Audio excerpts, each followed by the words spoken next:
Hello and welcome to a new short series of podcasts from Seven Church Bristol called The Desert Trials, an intriguing title which we've given to describe a story which happens in the Gospels. My name is Bern Leckie, joined by Owen Lynch. Hello. And we're going to be looking at this story in this little introduction podcast at the beginning of Lent. So we get an idea of what it is and why it's important and what it's about. And we'll talk now about kind of setting the scene to try and get us into this story so we can feel like we're there with Jesus in the desert. And it's happening in this gospel story just after Jesus has been baptized, actually. And there's this scene where the Holy Spirit sort of descends on Jesus. It's all incredibly impressive, isn't it? Absolutely. I mean, mind-blowing. What comes to mind for you when you remember that part of the gospel story? There's a sense that this presence of God is symbolised by a dove, which, you know, doves for me symbolise peace. This peaceful dove is resting on Jesus and demonstrating the peace of God that comes in him. And I don't know if he was feeling peaceful at that time or whether even the crowd around him were feeling peaceful, but that's certainly my feeling about it. What about yours? Yeah, I think a sort of a oneness with God, this sort of stamp of approval where God says, you know, this is my son. And everyone knows then that who's watching anyway, that Jesus and God are doing something. They don't quite get what it is. They don't know what it is. They don't know what's going to happen next. This is right near the beginning of the gospel story. But I'll just read a bit from Mark's gospel because it's the shortest version. So Jesus was baptized by John in the Jordan. Just as Jesus was coming up out of the water, he saw heaven being torn open, the Spirit descending on him like a dove, and a voice came from heaven, "You are my son, whom I love. With you I am well pleased." Well, this is brilliant, isn't it? Yeah, great. So is that what? Job done? Well, at once, the next verse, at once the Spirit sent him out into the wilderness, and he was in the wilderness for 40 days, being tempted by Satan. He was with the wild animals, and the angels attended him. That's all Mark has to say about this whole thing. So we're done. But Matthew and Luke add a few more details. They go into three things that Satan, or the devil, says to Jesus. They involve bread, they involve the temple, and they involve the world. And each of those accounts also includes three things that Jesus says back. Now, what we're going to do in this podcast series is we're going to look at one of those things, one of the things that someone says every week for 6 weeks. We're going to spread it out. The Gospels say this conversation sort of happened at the end of the 40 days when Jesus was really hungry.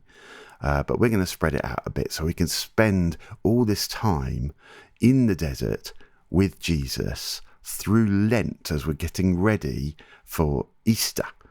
Just before we start, I want to try and get into the minds of the people who heard this first and think about what did it mean to them? What do you think it meant, Owen, that Jesus was going to go off into the wilderness, into the desert? What did that mean? Do you know what, Ben? I've actually been to this area. I've actually physically been to it. It's the area where Jesus is thought to have been baptized is in the Jordan River, of course. And actually, the Jordan River it's not very big. Actually, it's about 10 meters across, maybe 20 meters across. And then up west of the valley is this kind of wilderness area, this kind of hill country, really rough terrain, really difficult to kind of walk through. You wouldn't want to, go for a hike there easily because it's not easy to get through. Lots of crevasses and sort of gorges and gullies and stuff like that.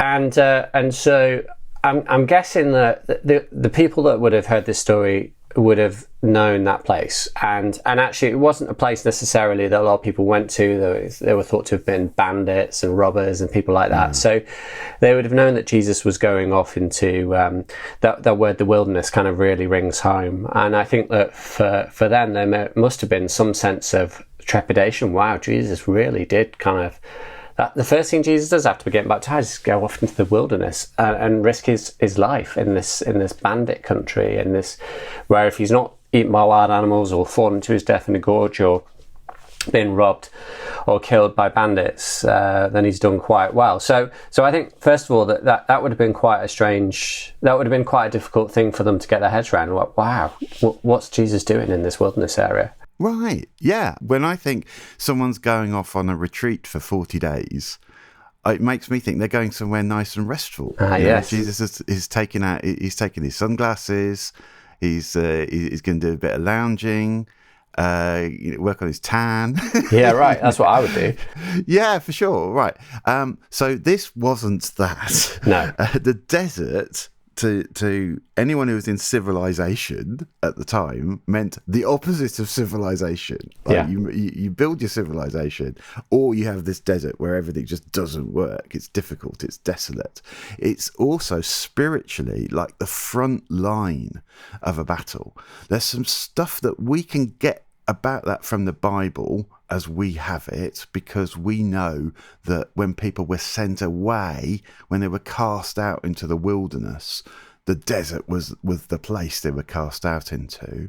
We know these stories. We might think of these stories of what Jewish people did with scapegoats, and they loaded up the people's sin onto a scapegoat who then ran off into the desert. Yeah. A desert. So the desert would be the place where all your badness just sort of accumulated. Because it wasn't the stuff where nice things grew. It wasn't the place where life was happening. What we don't quite get from the Bible, but I think it's quite interesting to bear in mind as well, there was all this sort of spiritual, what some scholars call kind of spiritual fan fiction being written, stories being written that gave meaning to things like the desert and to Satan and to demons, and all these sort of things there were loads of stories that weren't included in the Bible because they're not really very biblical, but they probably were front of mind for the people who were reading these. So there's this thing called the Book of Enoch, that describes the desert as like a spiritual prison, a place where these spiritual beings that came and tempted people to stop relying on God, they were imprisoned in the desert. So the desert was like their stronghold.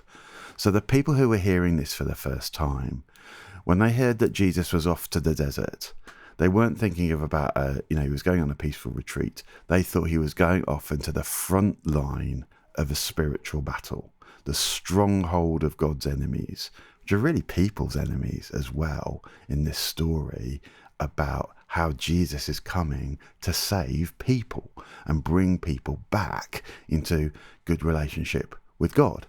Does that make sense? I think it does, yeah, absolutely. And certainly it kind of chimes with the ancient fears that societies had at that time, not just of the desert, but also of the ocean as well. The ocean was a place of terror and chaos and often death, out of the control of ordinary people. And I think the desert is, like as you say, it's that place where people, all their fears are manifest almost, and all their anxieties are brought to the fore. So yeah. Oh, the other thing is what I didn't say earlier on, but there's not a lot of water there. I don't know if you've ever been to the Dead Sea, but the Dead Sea is the lowest body of water on Earth, and actually it's so salty because there's very little water. The only river that flows into it is the River Jordan, from the Sea of Tiberias in the north, and then nothing flows out. So it's just getting saltier and saltier and saltier because it's evaporating. And that hill country is just to the west of that. There was no water. It was hot in the heat of summer. It was probably the heat of summer. It would have been 40 degrees, would have been physically and spiritually lethal, really, absolutely lethal. Yes, and even if you did drink that salty water, it wouldn't do you any good, would it? No, not at all. No, absolutely. It tastes, yeah. So Jesus is going into this really, really difficult place, and we're going to spend this next few weeks as we get ready for Easter, inviting you to spend time with us, with Jesus, in this desert.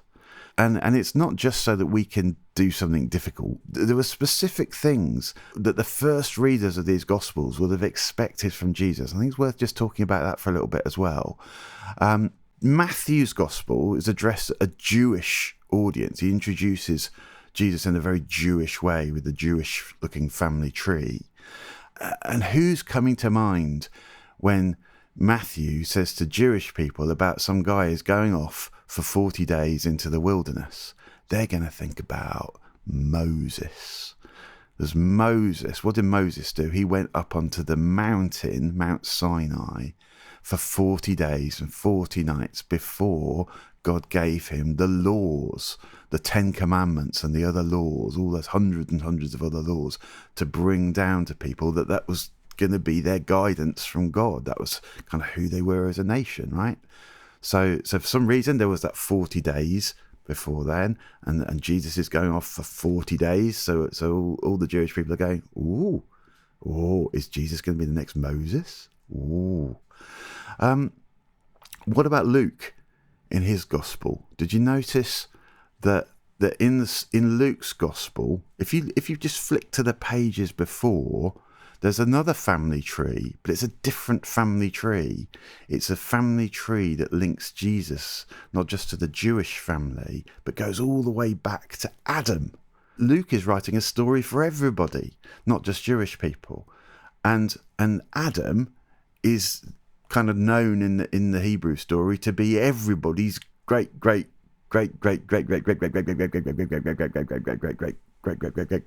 granddad, right? So we're all related to Adam, and all of humanity's coming out of Adam. But what was the story of Adam? Pop quiz. Owen, what did Adam do wrong? Where did it all go wrong with Adam? There you take me right back to Sunday school there, Bern. Adam and Eve. Yeah, I mean, of course, Adam and Eve are pictured in this beautiful garden, living in the presence of God, living in communion with God, and of course, one day they discover the tree of knowledge of good and evil, and even though Yahweh, God, tells them not to eat from it, I think they do, don't they? And there's a story of temptation in there, isn't there, with the serpent tempting Eve, and then Eve telling Adam to eat the fruit as well. So yeah, similar sorts of story, right? Isn't it interesting? Yes, it's a similar sort of story. So you've got this story of the beginning of humanity and this beginning of the split, really, between where people could have been very, very close to God and where people ended up being separated from God and having to deal with evil and all this nonsense. And I think what's happening with the people who are reading Luke's gospel, they've got Adam in mind, and they're wondering, is Jesus another Adam? Like, is Luke giving us an idea of what Adam could have done, what he should have done, what he could have won, if he dealt with the temptations a different way? How would it have gone? What would have happened? And what does that mean for us now? If Jesus has another go at this, what's Jesus going to do differently? I think that's a really good question to have in mind as we look at this conversation, these temptations that Jesus is going to face. But just before we do that, just think about 40. What would 40 days mean for us? Like, can you imagine what would happen if you had 40 days out of your regular life? Like, if you said to your boss tomorrow, actually, I'm not going to come in for the next 6 weeks. Is that okay? How different would life be? Would you be thinking, would it give you, first of all, I don't know, would that even be possible? Would that be possible for you, Aaron? Would you be able to take 40 days off if you're off for it tomorrow?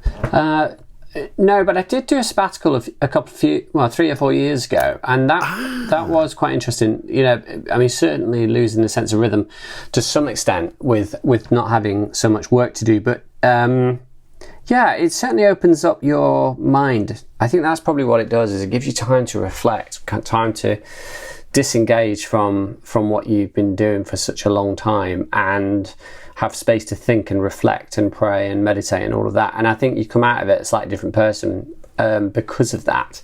And I suspect that's kind of what it was like for Jesus as well. Interesting. Because, of course, Jesus would have been working up until that point. He was apparently a carpenter, would have worked from a young age.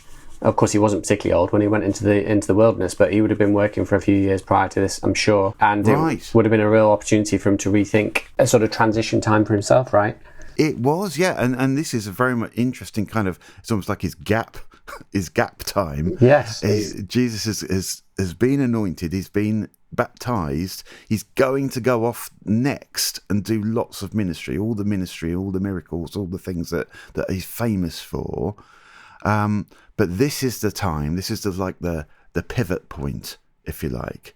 And it's not a rest time; it's a battle. And is he going to be the next Moses? Is he going to be the next Adam? What's all that going to mean? He's going to be spending time wrestling with stuff, and I wonder if we could maybe spend, even though I can't afford to take 40 days off work right now, but what I could do is spend a bit of time with Jesus in the desert every day.